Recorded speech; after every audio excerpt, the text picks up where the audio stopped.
Good morning বন্ধুরা, রান্নার রহস্যে জানাই সকলকে স্বাগত। আর একই স্বাদের রেসিপি প্রতিদিন নয়, হাজারেরও বেশি নতুনত্ব স্বাদের রেসিপি নিয়ে চলে এসেছি রান্নার রহস্যে। আজকে আপনাদের সাথে শেয়ার করে নিচ্ছি রেস্টুরেন্ট স্টাইল চিকেন তন্দুরি। তো চিকেন তন্দুরি খেতে তো আমরা প্রত্যেকেই ভালোবাসি। তো চলুন এবার ঝটপট কিভাবে আমি রেসিপিটা রেডি করলাম দেখে নেওয়া যাক। তো এই রেসিপিটার জন্য আমি 3টে বড় সাইজের চিকেনের লেগ পিস নিয়ে নিয়েছি। আপনারা দেখুন, তার পাশাপাশি নিয়েছি টক দই, 2 রকমের লঙ্কার গুঁড়ো, ধনে জিরে গুঁড়ো, আদা রসুন বাটা, হলুদ গুঁড়ো, এখানে তন্দুরি মশলা নিয়েছি, আর কাসুরি মেথি নিয়ে নিয়েছি, লেবু নিয়ে নিয়েছি, আর গোলমরিচের গুঁড়ো। আর বন্ধুরা, তন্দুরি মশলাটা হোমমেড, এটার রেসিপি আমি পরে আপনাদের সাথে শেয়ার করে নেব। তো দোকান থেকে আমি এরকম 3 পিস লেগ কিনে নিয়ে এসেছিলাম, চিকেন লেগ পিস। তো ভালো করে পরিষ্কার করে নিয়ে একটা চপার দিয়ে আমি এইভাবে গাটাকে একটু কেটে কেটে নিচ্ছি, তাতে করে কি হবে, মশলাগুলো খুব ভালোভাবে চিকেনের মধ্যে অ্যাবজর্ব হয়ে যাবে।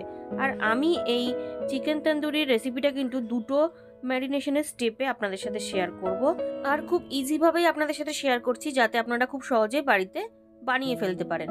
তো দেখুন, চিকেনের গাগুলো আমি একটুখানি কেটে কেটে এইভাবে নিয়েছি। তো প্রথমে ফার্স্ট ম্যারিনেশনটা করে নেব। তার জন্য চিকেনের মধ্যে আমি দিয়ে দিচ্ছি ওই 1 টেবিল স্পুন মতন আদা রসুন বাটা। তো আদা রসুন বাটা দেওয়ার পাশাপাশি এখানে একটা হাফ লেবুর রস আমি দিয়ে দিলাম, আর সামান্য একটু লবণ দিয়ে দিলাম। এবার ভালো করে আমি আদা রসুন লেবুর রস লবণ ভালো করে মাংসর মধ্যে মাখিয়ে নিচ্ছি। এইভাবে মাখিয়ে নিয়ে আমি 2 ঘন্টা মতন চিকেনটাকে ঢাকা দিয়ে রেখে দেব। তারপরে কিন্তু পরের স্টেপে যাব। বন্ধুরা, চিকেনের কিন্তু বিভিন্ন প্রিপারেশন আমার চ্যানেল পেজে আছে, আপনারা আমার চ্যানেল পেজ ভিজিট করলেই কিন্তু সেখান থেকে দেখে নিতে পারবেন। আর ভালো লাগলে অবশ্যই একটা লাইক কমেন্ট করতে ভুলবেন না। তো দেখুন, ভালোভাবে আমি ম্যারিনেট করে নিয়েছি, এবার ঢাকা দিয়ে 2 ঘন্টার জন্য রেখে দিলাম। তো বন্ধুরা, 2 ঘন্টা কিন্তু হয়ে গেছে চিকেনটা ম্যারিনেট করা। এবার সেকেন্ড ম্যারিনেশনটা আমি করে নেব।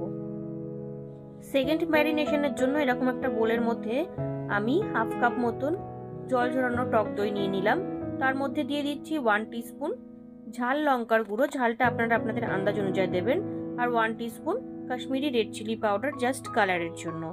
আর দিয়ে দিচ্ছি জিরে গুঁড়ো, ধনে গুঁড়ো, এখানে হাফ টিস্পুন করে দিয়েছি, অর্থাৎ 2টো মিলিয়ে 1 টিস্পুন তো দিয়ে দিলাম। এইবার এর মধ্যে দেব সামান্য একটু হলুদ গুঁড়ো, ওই 1/4 টিস্পুন মতন হলুদ গুঁড়ো দিয়ে দিলাম, আর দিয়ে দিচ্ছি হাফ টিস্পুন মতন গোলমরিচের গুঁড়ো। এইবার দিয়ে দেব 1 টেবিল স্পুন তন্দুরি মশলা। আগেই বলেছি এটা হোমমেড তন্দুরি মশলা, এই রেসিপি আপনাদের সাথে পরে আমি শেয়ার করে দেব। আর এক্সট্রা করে আরও একটু কাসুরি মেথি দিয়ে দিচ্ছি। তন্দুরি মশলায় কিন্তু কাসুরি মেথি অলরেডি থাকে, তাও আমি আরও একটু দিলাম। এইবার দিয়ে দিচ্ছি তেল, এখানে রাইস ব্র্যান অয়েল ইউজ করছি, ওই পরিমাণ মতন ওই 2 টেবিল স্পুনের কাছাকাছি একটু দিয়ে দিলাম। দিয়ে এবার খুব ভালো করে আমি মিশিয়ে নিচ্ছি। আপনারা আপনাদের আন্দাজ অনুযায়ী যত মশলা আমি এখানে ইউজ করেছি সমস্ত কিছু ব্যবহার করবেন। আর একটু গরম মশলার গুঁড়ো দিয়ে দিলাম, ওই হাফ টিস্পুন মতন। আমি গরম মশলার গুঁড়োটা দিতে ভুলে গেছিলাম, তাই জন্য এখন দিয়ে দিলাম। তো দেখুন, ভালোভাবে আমি মিশিয়ে নিলাম। এইবার এই মশলার মধ্যে আমি ফার্স্ট ম্যারিনেট করে রাখার চিকেনের লেগ পিসগুলো দিয়ে দিচ্ছি। দিয়ে ভালো করে মশলার সঙ্গে আমি পিসগুলোকে একটু মিশিয়ে নেব। খুব ভালো করে মশলাটা মাখিয়ে নিচ্ছি, যাতে খুব ভালোভাবে মশলাগুলো চিকেনের মধ্যে অ্যাবজর্ব হয়ে যায়। আপনারা অবশ্যই বাড়িতে একবার এইভাবে ট্রাই করে দেখবেন, আশা করি আপনাদের ভালো লাগবে। বাড়িতে গেস্ট আসলে কিন্তু খুব সহজেই আপনারা বানিয়ে নিতে পারবেন। তো দেখুন, ভালোভাবে কিন্তু আমি মাখিয়ে নিলাম। এইবার আমি এটা 3 থেকে 4 ঘন্টার জন্য ঢেকে রেখে দেবো। তো বন্ধুরা, 3 থেকে 4 ঘন্টা বাদে আমি ফিরে এলাম। তো দেখুন, চিকেনটা কিন্তু খুব ভালোভাবে ম্যারিনেট হয়ে গেছে। এবার আমি নেক্সট প্রসেসে চলে যাব।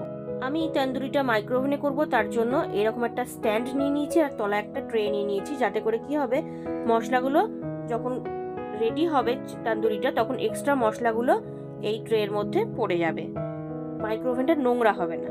তো দেখুন, চিকেনগুলোকে অর্থাৎ চিকেনের লেগ পিসগুলোকে এইভাবে আমি ট্রের ওপর দিয়ে দিলাম। আর ওভেনটা কিন্তু আমি 180 ডিগ্রিতে 10 মিনিটের জন্য প্রিহিট করতে দিয়ে দিয়েছিলাম।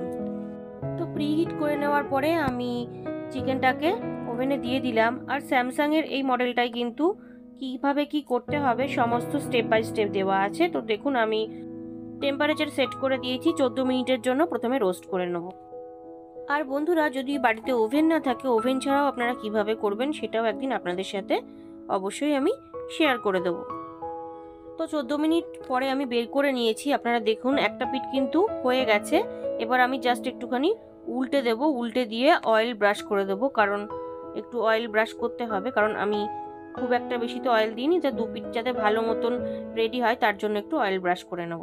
তো এইভাবে আমি একটু উল্টে দিলাম। আর আপনারা দেখুন এক্সট্রা মশলাগুলো কিন্তু একদম ট্রেতেই পড়েছে, যার জন্য এই ট্রেটা দেওয়া।